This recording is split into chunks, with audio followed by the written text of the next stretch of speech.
On today's episode of Gathering the Kings. Man, at the end of the day, if you want success, make sure you always say what you're going to do and do what you say. And man, don't mess up. You are on a pedestal. You are in a position that you need to make right choices Yep. because others are watching you. And it is hard, but man, it's not hard if you just say, I don't care what the outcome's going to be. We're just going to do it right. You are listening to Gathering the Kings with Chaz Wolfe, featuring fellow 7, 8, and even 9-figure business owners who have real battle scars from business and life, but have prevailed as the king that they are designed to be. We welcome high-performing entrepreneurs to the stage in order to reveal the real of the real on what it takes to build a successful business today. We dissect the good and bad decisions they've made along the way that give a true and accurate picture of the journey of success and how you too can get there. Through this dialogue, you will learn the value of growing your network and surrounding yourself with power players and kings like today's guest. Grab your pen and notebook because we're about to dive in. What's up, everybody? I'm Chaz Wolfe, Gathering the Kings podcast. Today, I've got Caleb Fabry on the King stage. My brother, Caleb, how you doing? I'm doing really good. Thanks for having me. Yeah, man. Happy Friday. Here we are, crushing about to end the month of February, man. Can you believe it? It's almost gone. No, the months are flying by. I mean, we're almost in summer and we've had a very mild winter here. So I'm looking forward to that.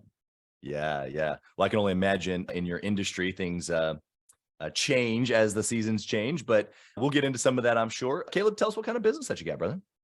All right. It's a pest control business, family run, started by my parents, and I'm second generation. And we've seen tremendous growth since basically 2009. We started back in 86, 87 area. In 2009 is kind of when we started to jump up a little bit. And every year since have grown 20, 25% a year. Wow. We've actually had 50% growth mixed in with that, but we've not gone below 20%. And the team has grown. It has been an amazing ride. And like I said earlier, February's blown by. Yeah. February, months now seem like weeks to me. Oh, yeah. I can relate to that, but some of the numbers that you're throwing out are incredible to sustain that type of growth month over month, year over year, even into the 50s. I mean, geez, you're going to give us some nuggets here today. I'm going to pull it out of you at least. You got some good stuff hidden in there, I'm sure. Before we get into some of the detail of your story and stuff, I want to know how you're doing this. You know, being second generation, I think you have a little bit different perspective than I would say a large percentage of entrepreneurs. I've had several of both, first generation like myself or second generation like you, or even I've had a couple third and fourths. But the reality of it is that you sit in a seat that my son will sit in one day or that my daughter will sit in one day. And that's just so interesting to me. It perplexes me actually, because I'm building the future of that person now as a kid, but it's you I'm looking at, right? So tell me now, as the second generation, why are you doing this?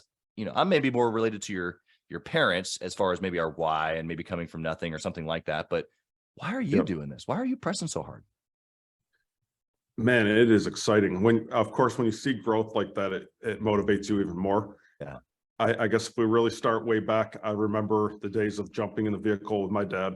And instead of going to school, I would jump in the back seat and hide until he pulled up to his first job. Amen. And I'd jump out and my dad would be like, "What are you doing here?" And this happened multiple times.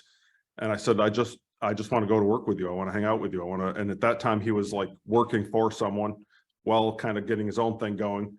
Yeah. And I'd pop out and I'd say, please don't get a hold of mom. And back then there wasn't cell phones where you could pick it up quick. My mom had no idea where I was because we would this was probably, I can't recall if it was summertime or at that age, 5 or 6.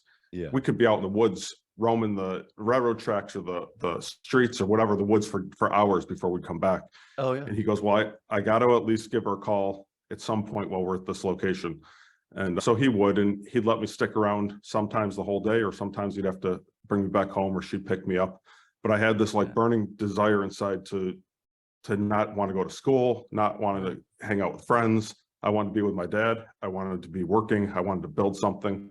Yeah. And I liked watching him interact with customers. And I think that was the biggest thing that I learned from not only his work ethic, but he was super good with customers, almost to the point where you're not making money on this job. You have just become friends and you're hanging out, you got friends all over the place that you've now met, and they're not necessarily financially making you make it right now, but in the long run, they're telling everybody that they know. So I really enjoyed that portion as a kid. And then growing up through the years, I did go to school, I graduated, but I couldn't wait to get done with school. I knew that I wanted to build something. Yeah. And my mom and dad's story is a whole nother thing. They didn't have it easy, like you kind of mentioned. Right. And I remember hearing stories of living in a trailer park, and that's just one of their stories, barely being able to buy soda, even, or pop. My dad would find a mattress on the side of the road and clean it up as good as he could. It was pretty crazy to hear these stories. Yeah. Our whole life was growing up. I have two other brothers.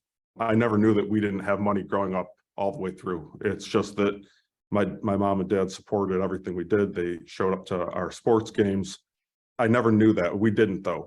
All the way through my entire high school year, we weren't dead broke. My dad's business, he had to work a lot and work hard, and he tried tons of different things. Eventually, though, it was my time to get married, and I wanted to get married young. I wanted to start a family. I didn't want to be an older dad. Yeah. And so my path led me to welding through high school. Okay. And I thought, man, I'm going to be a welder. I'm going to become an underwater welder. I'm going to do my own thing. And man, I got done getting my certifications and all that for welding. And I thought I was doing really good. I worked for a place, and I'm thankful for where I worked. Yeah. But one day I remember sitting there going, this is not what I want to do the rest of my life. Like, I don't want to be around all these fumes. However, now I'm around all these fumes in a different sense. But I was in an enclosed it's your own space. fumes. It's my own fumes. I was in an enclosed space all the time. I'd leave with pretty big headaches after welding stainless steel or galvanized metal. And I'm like, man, like, this is cool and everything. Like, I'm enjoying building and I'm enjoying creating things. So we actually started discussing with the owner about purchasing that building and that business. He had a nice small business growing. And one thing led to another. My grandpa was kind of getting involved in it, and we kind of backed out of it. I'm like, I don't know that I want to do this for the rest of my life. Like, I enjoy knowing this trade, but we've got this whole beautiful pest control company, and it was a carpet cleaning business that could probably be turned into something even better if I put my focus on there. Like, I got my hard work from my dad, my drive towards good customer service and people. So I'm like, why don't I just team up with them and see what we can do? Like, make this work for two families. Yeah. And so they gave me the opportunity, and I don't know. I could go on and on. So I'm going to let you pitch some questions for the next stage. Yeah, really good. I really appreciate just the backdrop there. And so where you are today, obviously, is different from, 5 years old and then even being a welder. Yeah. What do you find is the heartbeat of your daily action right now? I mean, I know that, like, you're building something. You mentioned that a couple of times. I mentioned something as far as like my identity as a builder. I get really excited about building businesses, my family, kids, whatever. Like, a lot of things can go into that. But what's the, like, bigger picture for you? What wakes you up? What gets you pumping? The growth of the business, my family, being able to watch my parents, have a really good, I'm not saying the ending of their life that comes across bad, but being able to see that all their hard work and suffering at the beginning, raising a family, trying to build a business. My dad was also a youth pastor, trying to do that at the same time. Wow. And seeing all of that pay off for them in the end, instead of taking the conventional route of working for somebody, investing into stocks and, retirement plans, which they would never have been able to do back then. A real entrepreneurship take off, and being able to see them do whatever they want at this point in their life. How do you take that perspective, right? Because I mean, what you're saying is that you got a front row seat to delayed gratification, to, doing the hard things now to reap the benefit later. I mean, I can maybe define what I'm saying a couple of different ways, but you get what I'm saying. You got a front row seat to that, and now you're seeing it come to fruition. How do you take that now? Because you're actually living a little bit in that fruit, right? The fruit of what their labor was. But how do you take that mindset of delayed gratification and, like, really pressing hard unto something bigger, better, faster in the future, even in the midst of kind of like living in their fruit? That makes sense? I think it does. It makes complete sense, and I kind of have an answer for that. Okay. I think it's built me to look at things differently. So I need to try to explain this a little bit better, but like essentially what it's done for me is it's allowed me to take things a little bit slower and know I do a lot of research on everything that I do. So by watching their delayed gratification, it's also built that within me to be very cautious. But yet I'm not so cautious that I don't make decisions. Like I like to process everything, and then all of a sudden something inside of me says, go, like this is go time. Yep. This decision right here is going to pay off. And so I do truly believe it's come from that, the way that I was raised, them have delayed gratification. Yeah. So now I make decisions that are like, I can see the pluses and the minuses, and I can see where it's going to lead before it even happens. So Right. a lot of people have said, well, like, what kind of negatives have you faced? Like, I honestly can't say that I've had any, watching my parents, they didn't really have any other than, every single month they live on a $10,000 reoccurring loan to pay the bills, pay it off. Like that was really it. Like, I'm not saying that there was a lot of hard times, but we didn't have any things that like just devastated us. We just kept pushing forward. I felt like devastation or something negative was like the next day you wake up and you do something different. And that's just kind of how I watch them work. So that's kind of the drive that has me at this point based on my growing up experience. Yeah, I mean, we're talking about some really juicy stuff here. Just to make a quick point, I mean, even your company name, Town and Country Pest Control Solutions or Pest Solutions, like that's the way that you just described what that is for you, which is like it's just solution based.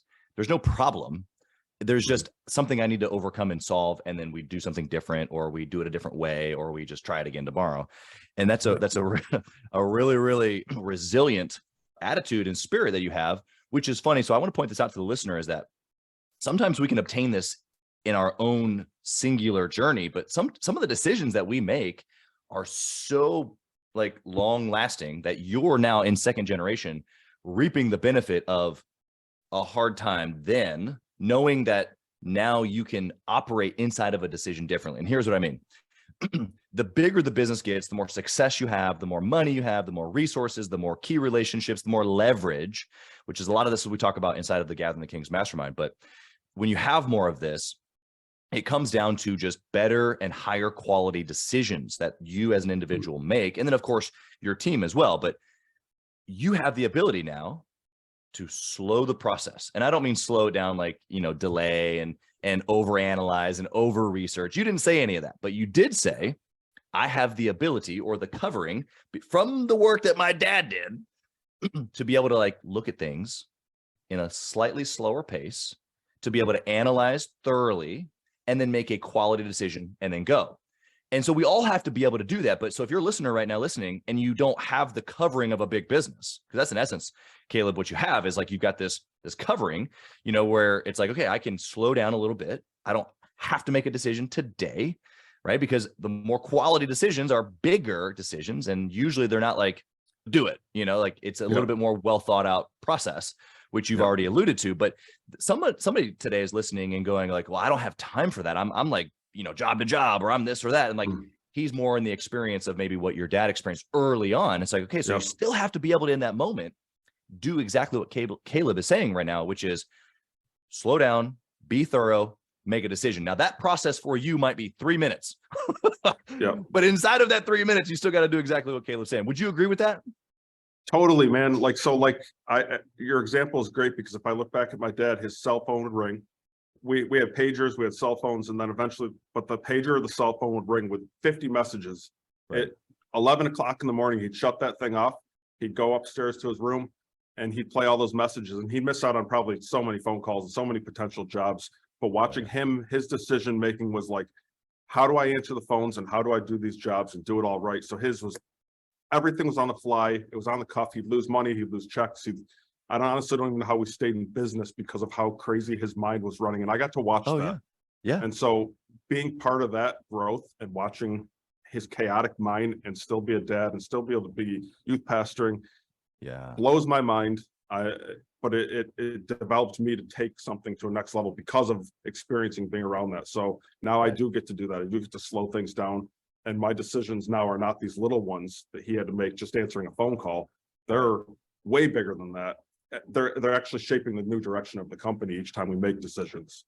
Yeah, exactly. Which is a really beautiful, like, it's happening for you. And so we get to see it through the story that you're telling of like, okay, whether it's my son or just someone that I sell this business to eventually, this is the progression of how business works, is that it eventually gets big enough to where the guy who started it may not be the best manager because we're so like in over here, like, constantly. Yeah. And a guy like you that has this perspective of like, I see you and I appreciate that, Dad. Yeah. But like, there's another level of, how to do this. And so I think there's just a great perspective there. What about, you said you didn't have like this massive failure. And I want to get into decisions, right? So really what we're talking about is decisions. And so there's been decisions that you've made that haven't turned out well.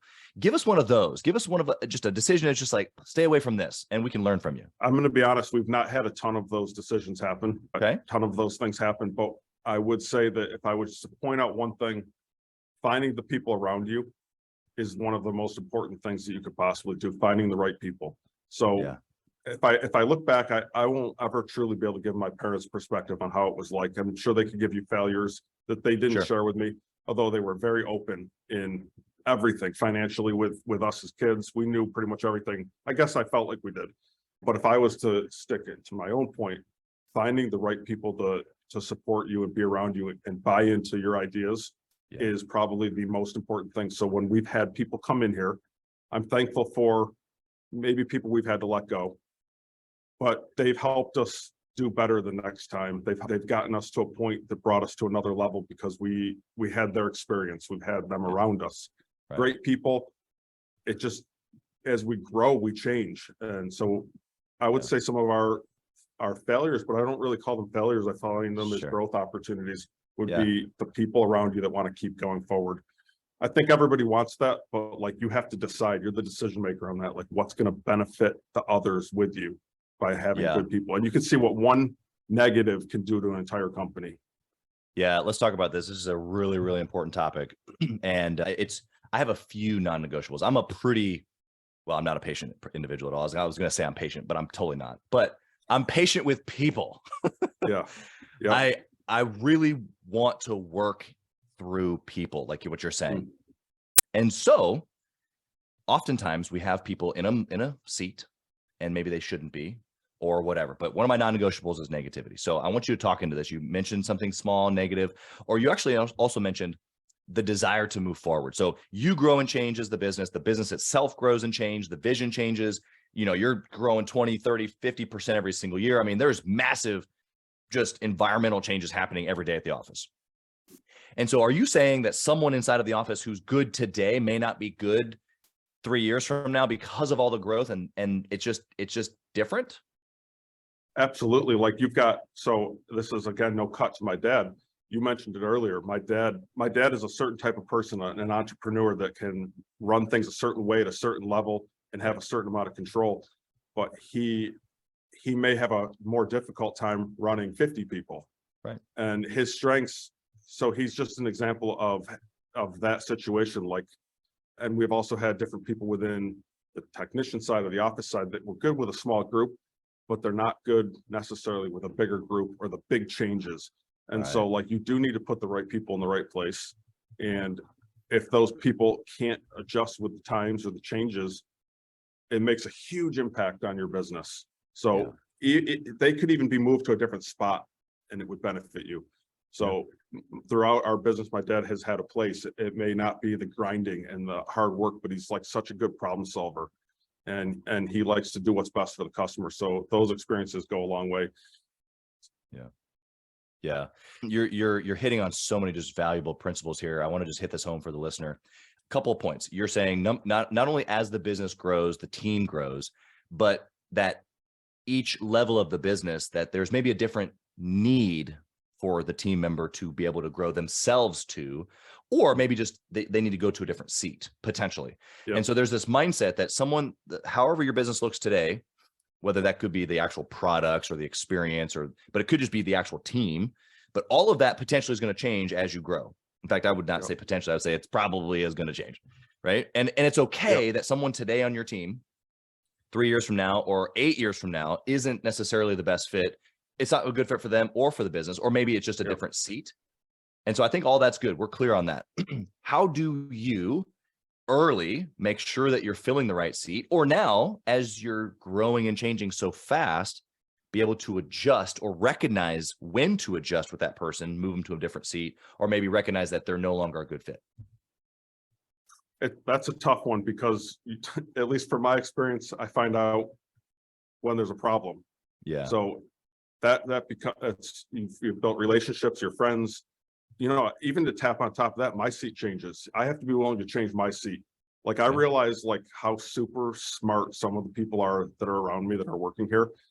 We don't share the same strengths, but what I was doing is no longer a benefit to the company, and passing that on to somebody else is massive. And being able to recognize within yourself when it's time to give that up, I think is the most important thing. I don't have to be doing everything. And it's a failure for me to be doing things that are not my strength. And I will say probably like the bookkeeping aspect. And I'm more of like the culture driver. I like to push ideas. I like to get things out there. I like to make sure everybody's got what they need to succeed. But we've got people here that, man, they're like speaking other languages in Excel spreadsheets. Yeah. And they're communicating to each other in code. And I'm like, what is even going on? And it's okay. I used to be able to build our websites. I'd sit down and I'd open up my Mac and I'd build a website and it worked. Right. I don't need to do that anymore. And if I do that, we're actually losing business. So for me, it's just as important to get me in the right seat as it is any other person. And there comes a time where you can feel your team recognizes that I'm not in the right spot, and it's time to shut up and back up and move over and readjust. So the same happens with my team. You can sense when others feel that somebody shouldn't be in the right spot. And you as the leader or the decision maker need to start making some moves, or you could ultimately lose better teammates. I don't know. We've been there, we've done that. Unfortunately, it often happens too late where, man, I wish I would have just seen that a little bit earlier, but I don't know that it's bad. We've just made adjustments. What I really push here now in our company is like, we aren't a Fortune 500 company. We don't have everything established. So if there's something you want to do, or you could see that you make a difference, please speak up and build your job out. Like anything is open for opportunity here. So I've had 2, 3, 4, 5 people say, I want to do this. Can I do this? And I'm like, go with it. Let's see what happens. And write me out a job description. Give me an idea of what you'll be doing every day and show me the future. And man, some of these people have already like turned ideas within our business and things I could have never thought of or done myself. So we have, being a small business, when you're just starting out, the opportunities are endless, but you have to be willing to open those doors up for people to say, hey, you mean I don't have to be a technician? I could come into the office and make a big difference. Oh man, my heart beats, and I get nervous about like somebody that's out making money and producing to coming into the office and they're not directly producing, but in the long run, they really are. That's hard. Yeah. Getting that first one passed and over you and seeing it succeed, it makes it way easier for the next people. Yeah, the underlying principle you're talking about, and Alex Hormozy talks about this a lot, which is you can have control or you can have freedom. And as entrepreneurs, a lot like your dad, we like control. We say we want freedom. That's why we don't want to go work for anybody. But really what we want is control. But what you're talking about is freedom, because if you can relinquish control, AKA give it to somebody else, and they build out their own job description, you give them runway and off you go, that ultimately then provides the ultimate freedom for you and the company, and them even, because they're now in a seat that they've built and they've made their own bed, good or bad. And there's a lot of things that can come out of that can be very, very even contagious for the rest of the team. There's a lot of culture benefits that can come out of that as well, which there's obviously the flip side of that coin, which is, you got somebody that's in the wrong seat for too long. You kind of mentioned it earlier, or maybe they don't want to be there. And that we've all been around when that person's gone. And we're like, that should have probably happened a little sooner, Yeah. And they don't even know how to get out themselves sometimes. Exactly. They still have a personal connection, especially when you're smaller. You've got more of a personal relationship. So you don't know how to get out of it yourself. Sometimes, as hard as it can be, it works out better for everybody. And you can still keep that relationship. Although weird at first, you still can keep it in the long run. Yeah, it's so true. I've hired and fired hundreds, especially in sales. They come and go. But that truth that you just made is like, look, if I have done a good job of creating it doesn't have to be a perfect system. You said we're not a Fortune 500 company. We don't have everything dialed in.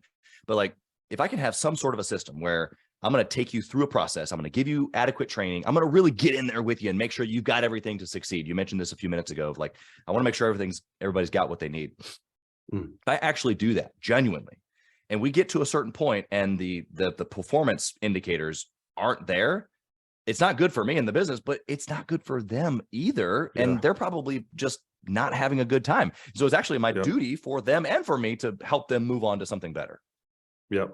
How do you do that?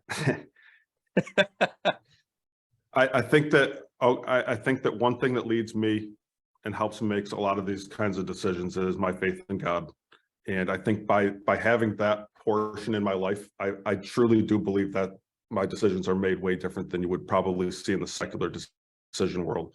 Yeah. Just with a lot of grace and humility. And I think one thing that's really important is like, did we truly give that person everything that they needed to succeed? And if not, I have a really hard time letting somebody go unless there's an additional conversation or another chance with us making sure that we do that the next time. Like you said, you've done hundreds. I've not done hundreds. I've probably done 15 max. And I'm okay with that. I don't want to be patted on the back for 100. The bigger you grow, hundreds happen and it's inevitable. But for my size company, 15 still hurts. It's 15 people that potentially their lives were affected.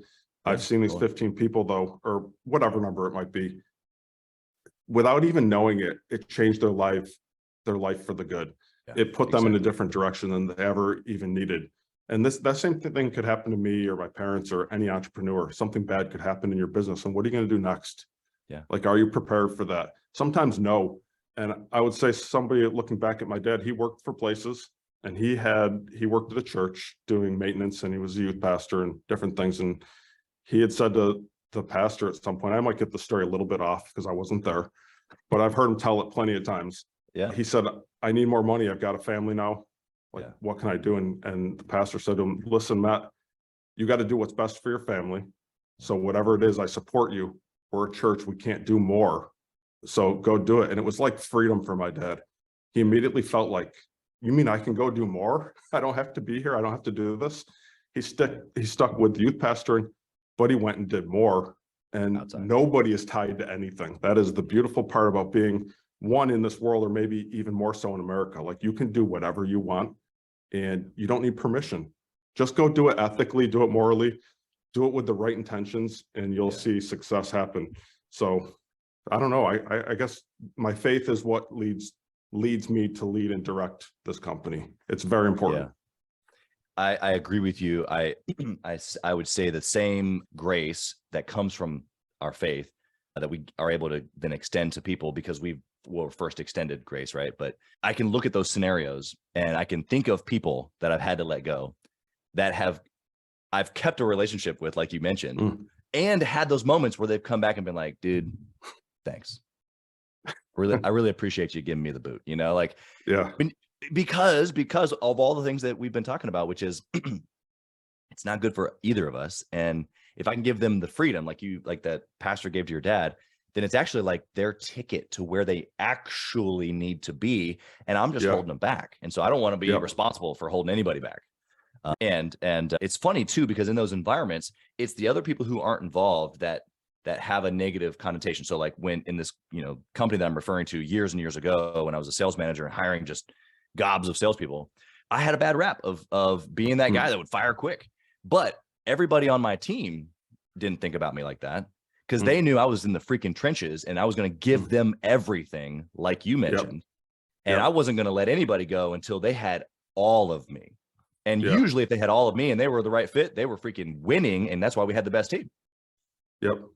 So it's a catch-22. And if it's not a good fit, then you help them move on, like we've already discussed. So let's flip the coin here. I want to hear about a good choice. You kind of mentioned that, like, hey, man, the bad choices are somewhat limited, but like, man, what's that gushy, like this one thing right here, man? It just has led to a bunch of success. Okay, that's an easy one for me because it just always pops into my head. So like a good decision that changed the direction of the company. So at one point, of course, I had a decision to do welding or do something, anything I wanted at that point. I could do anything. You know, I had the entrepreneur spirit within me to do whatever I wanted. I knew even if I did welding, I wasn't going to stay working for somebody else. Right. So it came to that pivot where I said to my dad, like, and we kind of had this mutual thing, like it was just him working. He had this small business running where he was occasionally using temporary help, friends, day people. He'd even pick homeless people up and take them to work with him. So Yeah. I said to my dad, like, I don't want to do the welding anymore. I have all the equipment. I enjoy it. I think we've hit a dead end in buying this company potentially. But why would I love doing what you're doing. I love pest control. I like that kind of stuff. Like it's not necessarily hard work, and it wasn't the hard work I was afraid of. I'm like, there's so much potential here. Like right. Everyone's got bugs, and that's why my dad started doing that. He actually started out doing carpet cleaning because everyone's got a carpet. That's right. I feel like his path is what a lot of people did. Everyone, a lot of carpet cleaners are in existence to this day. But then pest control kind of took off. We sold off that portion of the business. And I remember saying to him, like, I want to come there and I want to make it so that it supports my family. I was just about to get married. So we sat down at the kitchen table and he said, this is what you're going to need for clothing each month. You're going to need this for food. And I'm like, man, what am I doing? Should I even be getting married at this point? And he goes, I can promise you that we'll make sure that those things are paid for. And I said, well, in my own mind, I don't want to be limited to that either. So I am going to grind and I'm going to hustle out. And so, man, I just got my route going and started doing my things. And then eventually I shifted from doing a lot of the field work to office work and kind of bouncing back and forth. And my dad was still trying to figure out his thing. He was really good with the people out in the field. Yeah. Well, I started hiring some of my own friends. I have this one guy that's still with me today. He did college every other day and then worked here every other day. Wow. And worked at FedEx at night. Like this guy was just like a grinder and a hard worker. Yeah. Still the same way. Now he owns his own donut business, does this business, and he just keeps moving up the chains here. So I brought him in and it just kind of worked. And we went back and forth pay structure. And I don't know, at that point, I didn't even care about money. It was like, I knew at least I could pay my bills. Right. He was still living at home and not married. So he didn't really he wasn't dying money wasn't an object in any way, shape or form. Right. It's not even to this day. I'm just saying it was like, we just had people that wanted to work hard. Yeah. Yeah. And so I said, I don't want to be limited to this small amount and I want to see us all succeed. And man, so a few things happened and one of them is bed bugs. I'm sure you've heard of bed bugs. Everybody has at this point. They came out massive. And before that, I knew nothing about them other than everyone else. They heard the song when you go to sleep and bed bugs started coming out. I won't get into too much details, but it's in our world all of a sudden. And not knowing a lot about them, if you know anything about me or do eventually, I all of a sudden research nonstop. And the internet was around back then. I'm not that old. I researched everywhere, just everything I could find out about bed bugs. And one thing that came across was this company in the West that had a dog that sniffed out bed bugs. And I was like, that is cool. Like, who doesn't want a dog that sniffs anything out? Drugs, bombs. Now we've got one that does bugs. This is incredible. So, not knowing, being young, I went to my parents. I'm like, we got to get this dog. And they're like, yeah, well, that's not happening. Like, this is almost winter time too. This is going into the winter when we have no money. Yeah. And I said, I know I can make this work. Like, I know I can. And they said, well, we can't do it. So instead I went back and I contacted 3 different people that had it. And I contacted one person that trained the dogs. And I put this whole business program together and repitched it and said, I think I can make this work. Please, let's do this. Like, this could change everything for us. Yeah. And I still really didn't even know in the real world how to find a bed bug or even what they looked like. But man, to have a dog that sniffs something out, absolutely incredible. So that could have been a really bad decision right there. Just getting excited about something. And that does happen to a lot of people, and it fails and it could crush you. Yeah. At the end, it didn't. So I contacted this company in Florida, told my parents all about this, contacted a couple of people that own these dogs, got all this stuff together. And I said, listen, I'll build a website. I'll go out and knock on doors. I'll do whatever it takes to get this dog selling. I guarantee you it will sell. Like, bed bugs are a huge issue. Yeah. Although we hadn't really even killed any here yet. I was just envisioning they're coming. We're not far from New York City. We could head down there. I know they're there. Right. And so anyways, with the repitch to them, they agreed to it. So we took out that $10,000 loan I told you, which is used for payroll, for bills, and it's just reoccurring. We pay it off each month and we spent it towards that. And I'm sure inside my parents were like, oh man, but I do think they bought into some of the excitement that I had. Yeah. So anyways, we went for 2 weeks. We trained with the dog. We brought it back. I had a website already kind of loosely built. Back then, Max made it really easy to build your own. Put everything together. I spent hours and hours and nights and whatever, built business cards. And then I contacted all the news stations and said, we've got this dog that sniffs bed bugs. Yeah. Everybody bit, everybody. Oh yeah. So they all wanted to be the first one to pitch it locally. Long story short, it hit national. It went all over the place. We had MSNBC and huge companies come to interviews. We were one of the first that had the dogs. And in New York City, they're a huge problem with bed bugs. So like it took off. We ended up doing some of the big chain stores right downtown in New York City to have our dog come sniff it out all the way from Rochester. It's like a 5-6 hour drive. Like they were willing to pay whatever, but man, the first call came in after one of the news stories from one of our huge universities here and said, we can't get rid of bed bugs. Could you come and show your dog? Yeah. And that was a point in my life where I'm like, okay, now we're in trouble. We've got a dog, but how do we kill them? Yeah. And I never even thought about that. I thought that would be the easy part, killing them. That's what we do. We kill every day of our lives. Right. I didn't realize how resistant they were to pesticides. Yeah. So this is where my dad comes in. My dad says, listen, I'll figure out how to kill these things. You just keep getting us to work. Solution master.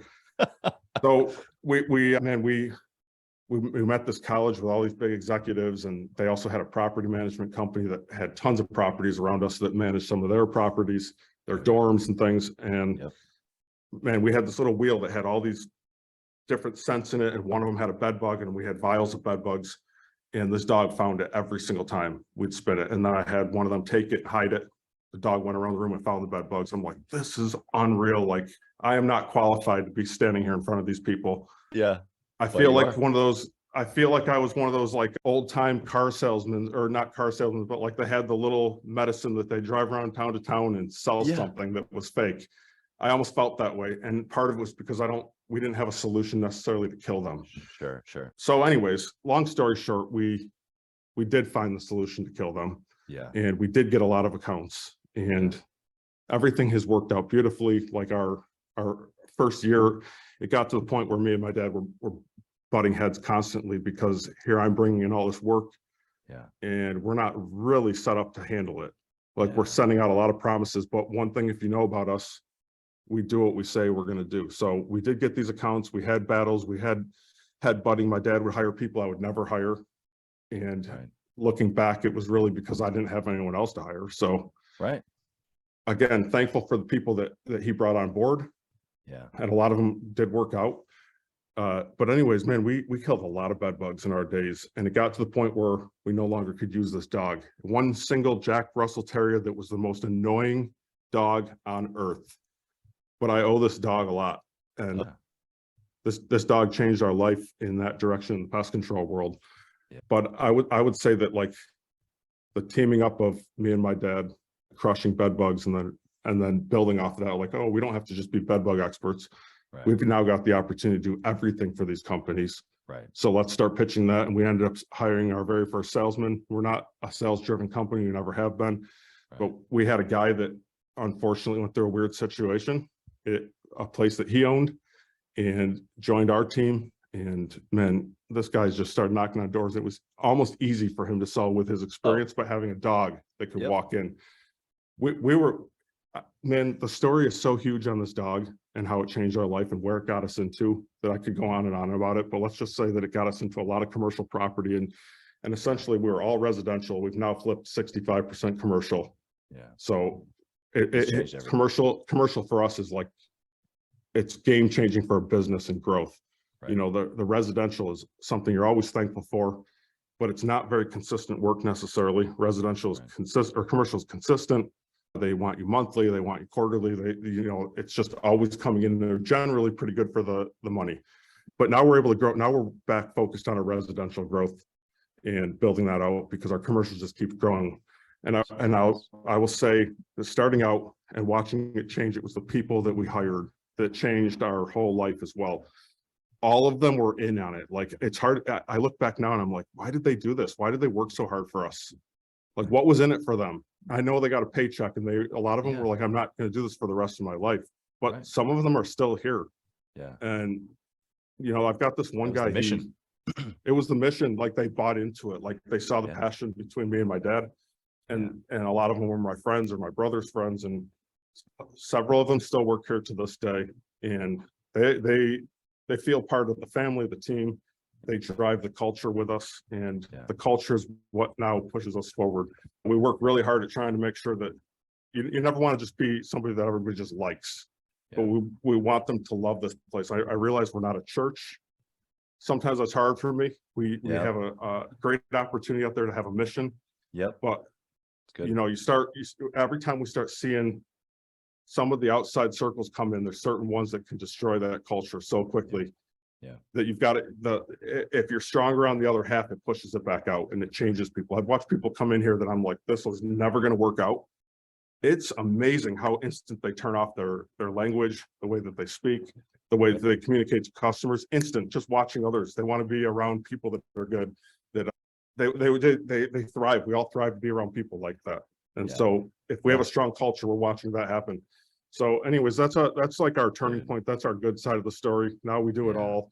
Our company used to be called Town and Country Carpet Cleaning. Then it turned to Town and Country Solutions, because my dad's like, I want to do everything. I don't even know what that means, but I want to do everything.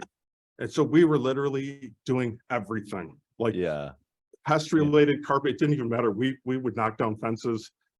Anything to make $1, we would be part of. And eventually we focused. We're like, pest controls, that we are the best at this. We're going to make sure that we're the best at this. We're going to, you know, we've got the ultimate provider behind us pushing why we do this. And we've kept that mission ever since. So here we are. Dude, you just gave us an entire college lecture, better than any college professor could give, because you just gave a real story. And so there are a couple things I want to point out. Number one, the last thing that you just mentioned, the focusing. Every entrepreneur, especially the first generation, because I know what you just said about your dad. I'm like, oh yeah, that's me. Where I'm like, I can do everything, and we can, but not really. You can't do everything well, and so that mindset in itself keeps you from hiring. It keeps you from a lot of things, because it's control. Because you're the guy, and you try to do everything, and it just doesn't work. Everything in one person, it just doesn't work. So I appreciate that. And you're right. Dialing into something and focusing, like doubling down is really, really good. Some of the things from the story, though, I just want to point out, the dog, the all of that represents you, whether you realize it or not. It represents you dialing into who you really wanted to work with, which is your commercial clients. You may not have known that at that time that was going to give you access to that, but that's really what it was. Is like, this is the ultimate client, and this was the doorway. And then on top of that, it was really, really attention getting. And so I just want to encourage the listener to think about that. Go, okay, well, who would I really want to do work with?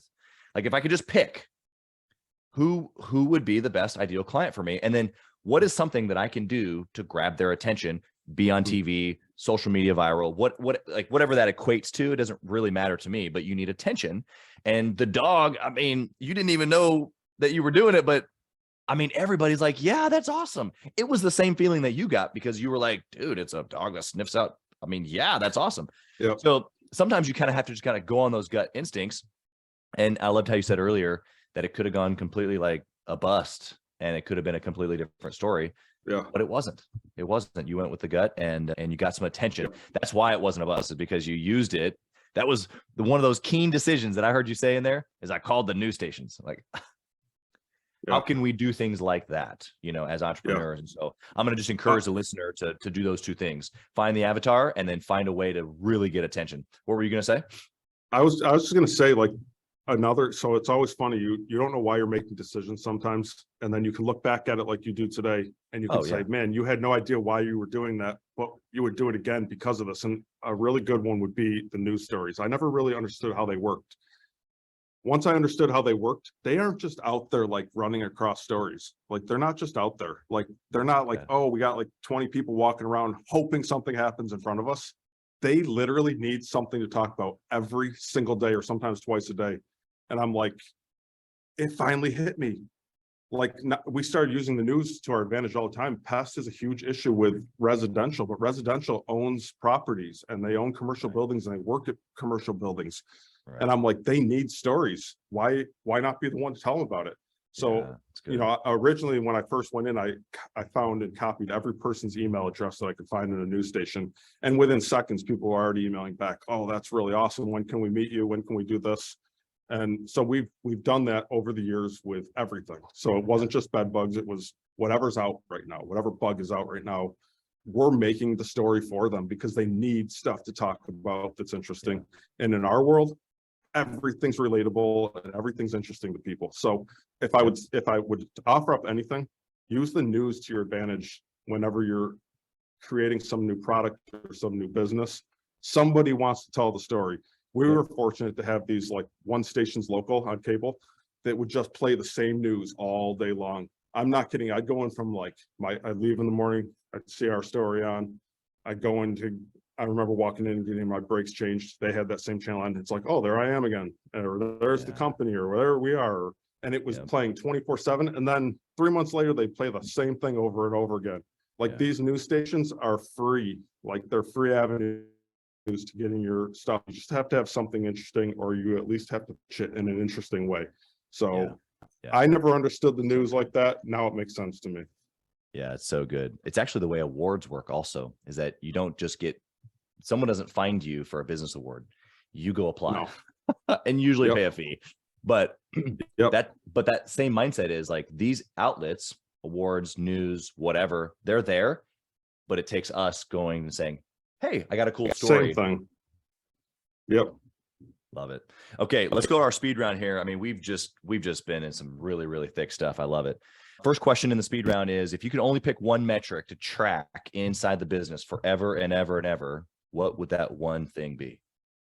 So without knowing what I don't know, which is often what I'm finding myself, I would say that I would track the culture of the company. Okay. How do you do that? Or how do you do it currently? So I know there's a million different things that you could track. You could track financial stuff. You could track so many different things. But for me, I feel like the culture is the most important portion. Unfortunately, I don't know if there's unless you take random quizzes and poll people within the company, I think a big portion of it is being within your company, knowing it, you can feel it, communicating, making sure that you're talking to people, making sure that you're hearing from your team. And you can feel it, man. I have felt days where I'm like, something is not right. And it's funny that people can have a different perspective on you that you don't know about.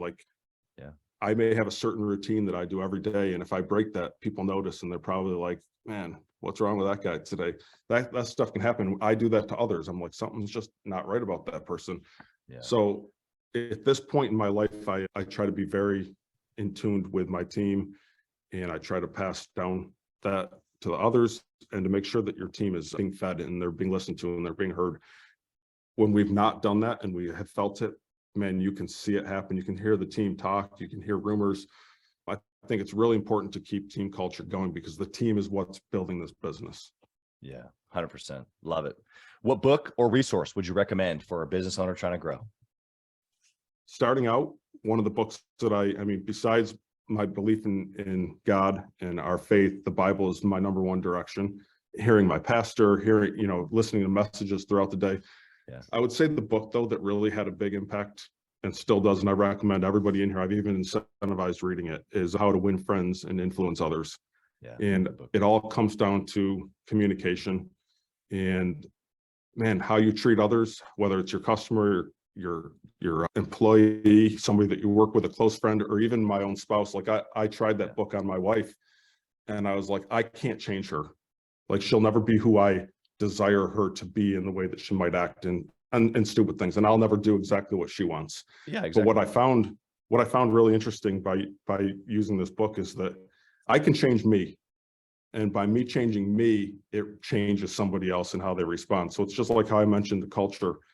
How I walk into this building and interact with people directs how others are going to act throughout the day, or even potentially act to our customers. So that book is huge for me. The other book that I'm in the middle of, and I want to make sure I say it right because I think it's a great book, and it is called Extreme Ownership by Jocko Willink. Yeah. And man, I'm on like his second or third. He's got 3 books. He's got plenty that I don't know about, but I'm on his second one that is in a series. And man, just so many good nuggets within that book on just always doing what you say you're going to do. People are watching in this position. People are always looking to see if you're going to mess up, or even if you're going to lie or twist something. Yep. Man, at the end of the day, if you want success, make sure you always say what you're going to do and do what you say.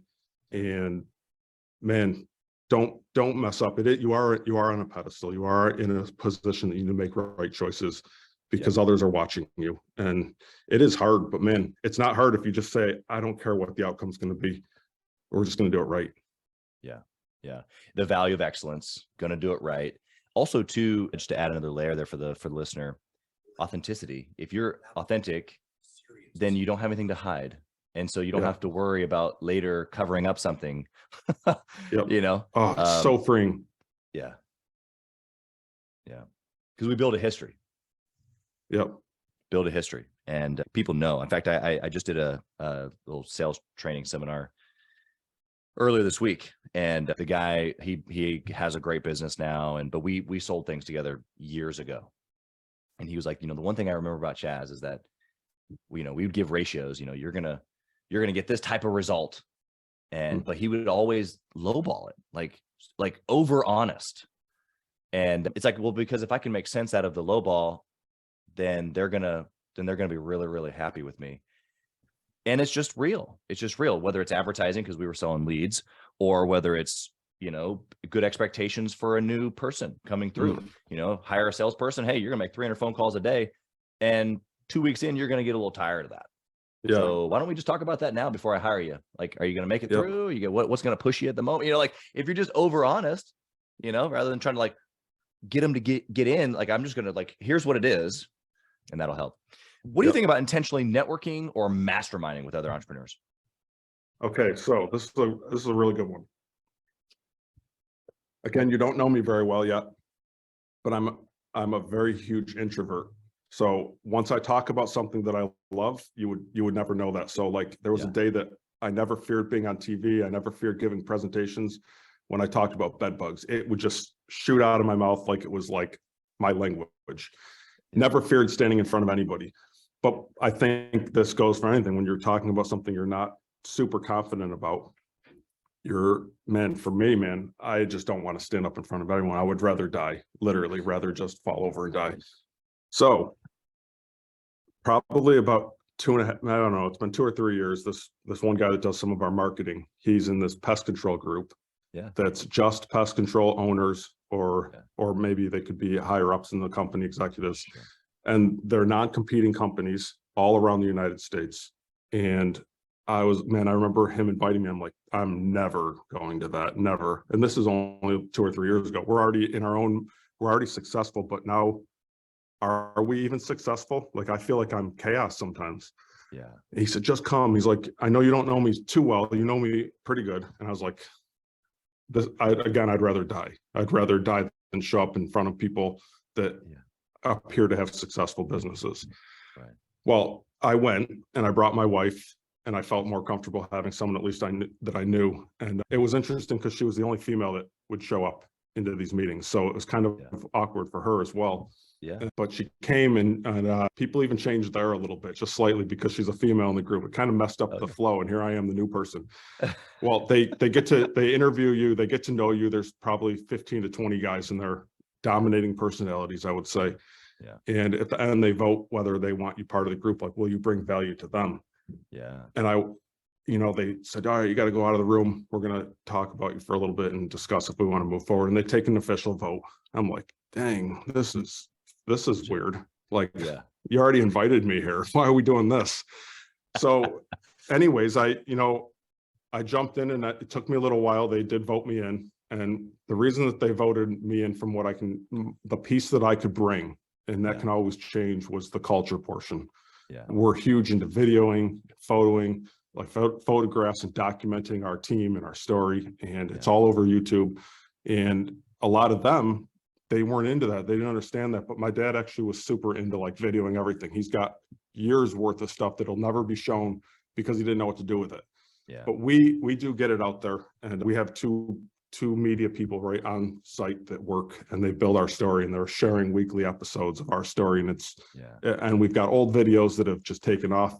We thrive on that. I feel like that's part of our culture. Yeah. So my piece to help on that is to help others where I can in the culture side. Yeah. So far, so good. But what it did for me is it changed my confidence. Yeah. Like it made me able to compare myself to other companies to see, yeah, we're actually not doing so bad. Actually, there's a lot of good stuff we're doing. And man, thank you for telling me about that. I never knew about that. It's going to change our business. I had one guy sell his business last year. He was a savant in we call it Pest. That's what handles our software. Yeah. Knew it so well. Well, he came here freshly retired, probably made a really decent amount of money on his business. Yeah. And so it was like, I'm willing to come to any of your offices and help you out. I don't even want anything.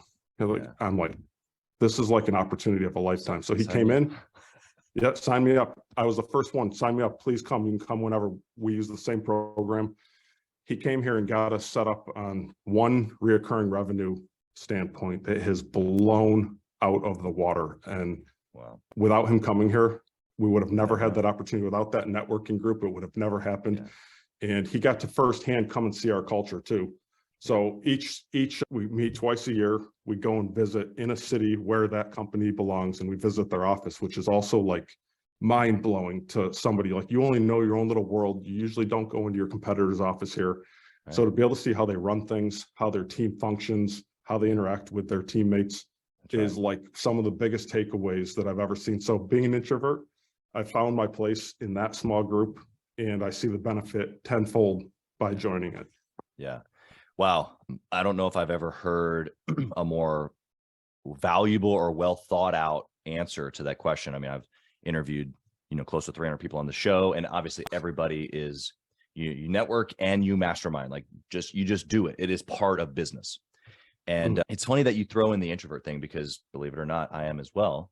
And I would say of the, 30, 37 and 8-figure business owners in our mastermind, I would say that 29 of them are introverts as well.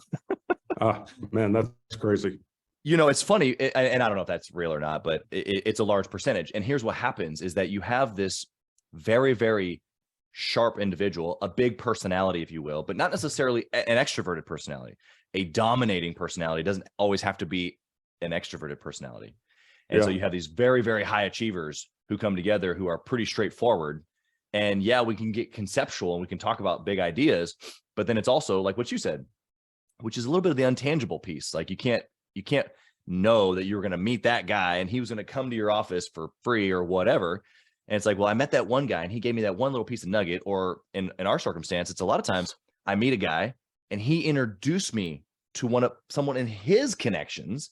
It has nothing to do with my like pest control, like X's and O's of the business, but what he does affects my overall portfolio, whether it's of my investments, my family, like it changed everything. And it wasn't even a guy in the group, but it was a guy from the group. So anyway, you gave an on-ramp there of just some incredible stuff. I'd love to talk with you more, but I got one last question here for you before we wrap up. Caleb, I want to know, actually, I lied. I got to ask you one more before the last one. I want to know about your family. Okay. And you don't have to tell me like the details of the family dynamic, but here's what I've found in the entrepreneurial world is that we're like all in, right? And it's tough to be all in over here and all in over here. And a lot of people talk about balance and like this tipping. And it's like, I just think that that's just BS. And you just don't like, that doesn't exist. What I do think exists is being all in both areas at the same time. Although that sounds counterintuitive. How have you done that though, is what I want to know. With your marriage, with your family and kids, and the business. How have you been obsessed with like all at the same time? I would never claim to be an expert at this, trust me. So I probably have a lot of work to do. Anything that I enjoy. So like, I didn't love reading growing up, but once I found things that I like to read, I love to read, or I like to at least listen to them, one of the two. So the same thing carries over to business and family. I love my business. I love my family. I love God. Like all of these things are entwined. And so those are important to me. Yeah. She'd probably get a completely different answer out of my wife, but because she'll sometimes say to me, I'm being real, you wouldn't handle the situation like you are right here with your employees. Yeah. And I'm like, man, I got so many things I could say back to that, but it's probably not worth it. But one thing is true. I'm not close to my employees like I am her or Yeah. my kids. So it is completely different. Although she's Yeah. crying out for help in a sense, Yep. it's not relatable completely. And Yeah. trying to separate that is hard. But what I am very intentional of is making sure I do spend time with my kids, just like my dad did. I show up to all their school events at whatever cost. It's the most important thing to me. So I could do a lot better job spending time with my wife and making sure that we go on dates. And sometimes you're caught up and it's like you don't have enough time, but honestly, that's just an excuse. We have time for anything that we choose to have time for. Right. So I'm having a hard time answering it because I've not done a very good job. We have a great relationship. We've been married, we'll be in 17 years this year. Yeah. I could do way better interacting with my spouse. I do feel as though that I do a pretty good job trying to balance everything. We could always do better is what I'm trying to say at the end of the day. Yeah. Anyways, I don't know if that answers it, but no, it's honest is what it is. And I think 98% of the people listening are in the exact same boat. They're like, that hits home. It hits home for me. And I'm the one that asked the question, bro. Like there's a reason I'm asking the question personally, but then also there's a reason because every single guy and or gal that I've talked to in this scenario right here, and then in any other event that I've either hosted or been a part of, it's a thing. And so curating an environment where we can actually go do it is what I'm excited about. And so, Gathering the Kings is doing some of those things, but having that honest answer is a part of the like, hey, you're not alone. There's a bunch of you out there listening to Caleb right now. Just be honest with yourself like he is, because that's the start of changing it. Right. All right. Last question. You ready? Yep. If you could whisper in the younger Caleb's ear, what would you say? Listen more. I would probably say, my parents would agree, that I was probably a pretty good kid growing up. I avoided everything that others could go through. I never really wandered off. But me and my dad especially butted heads a lot. And essentially what it comes down to, especially after reading that book I told you about, I should have did a better job just listening, because maybe he doesn't do a good job coming across because he's got a whole different perspective on things. But as I've gotten older, and even recently, this one guy mentioned something in that group and I texted him 2 or 3 weeks later. I'm like, man, thank you for saying that, because I never saw your perspective, which is the perspective of my parents potentially.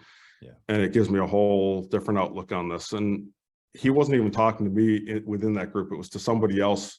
That's right. But I would do a lot better calming down and listening more and trying to see the other person's side on things. Yeah. Really, that's a huge one.